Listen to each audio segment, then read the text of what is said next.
সংস্কার করতে হবে, দৃশ্যমান বিচার দেখাতে হবে, এরপরে নির্বাচনে যেতে হবে।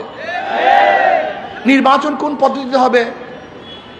ইসলামী আন্দোলন বাংলাদেশ অনেক আগের থেকেই দাবি করছে পিআর সিস্টেম নির্বাচন।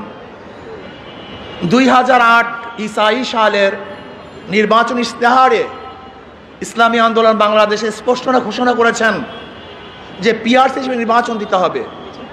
পিআর সিস্টেমে নির্বাচনের ফায়দা কি, উপকারিতা কি, এ বিষয় ইতিমধ্যে আমার মনে হয় জনগণ বুঝে ফেলছে, জেনে গিয়েছে। এমনকি বর্তমান জরিপে দেখা যায় 80% জনগণ পিআরের পক্ষে। পিআরের বিপক্ষে কিছু নাই তাই বলবো না। ঔষধ যখন সেবন করি সেখানে লেখা থাকে এর প্রতিক্রিয়া কি, সাইড এফেক্ট কি আছে।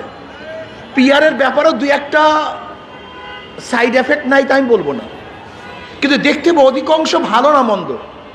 যদি পিআরের খারাপ থাকে 1%, ভালো 99%। পিআরের বিপক্ষে যদি বক্তব্য দেওয়া যায় 2%, তাহলে পক্ষে বক্তব্য দেওয়া যায় 98%। পিআরের ব্যাপারে সবচেয়ে বড় তাদের প্রশ্ন কি, কাকে ভোট দিবেন, কে নির্বাচিত হবে, এটা তাদের সবচেয়ে বড় প্রশ্ন। স্থিতিশীল গভর্নমেন্ট হবে না, স্থিতিশীল সরকার হবে না। আমি তাদেরকে প্রশ্ন করতে চাই, ধরে নেন আজকে যেই পদ্ধতিতে নির্বাচন হচ্ছে সেখানেও যদি এককভাবে কেউ সংখ্যাগরিষ্ঠ অর্জন না করে, সংখ্যাগরিষ্ঠ না পায়, তাহলে সেই পার্লামেন্টের অবস্থাটা কি হবে? সেটা তো দুর্বল পার্লামেন্ট। যদি কোয়ালিশন সরকার গঠন করতে হয় সে পার্লামেন্টে তো দুর্বলই হয়। তাই বর্তমান পরিস্থিতিতে পদ্ধতিতেও তো দুর্বল পার্লামেন্ট হওয়া সম্ভব। আর পিআর সিস্টেমে নির্বাচন দিতে বিএনপির আপত্তি থাকারই কথা না, কারণ তাদের একজন উঁচু পর্যায়ের বক্তা বক্তব্য দিয়েছেন, উঁচু পর্যায়ের নেতা বক্তব্য দিয়েছেন যে 90% ভোট তাদের। যদি 90% ভোট তাদের হয় তাহলে তারা আসন পাবে 270-এর উপরে। বাস, তা তো এককভাবে সরকার গঠন করতে পারছে, সমস্যা কোথায়? বরং আর ঝামেলা মুক্ত সরকার গঠন করতে পারবে।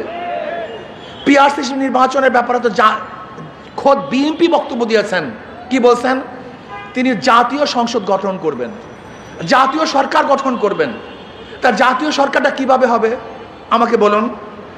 সবার সম্মিলিত যে সরকার হয় সেই সরকারটাই তো জাতীয় সরকার হয় না, একক সরকারকে জাতীয় সরকার বলা হয়।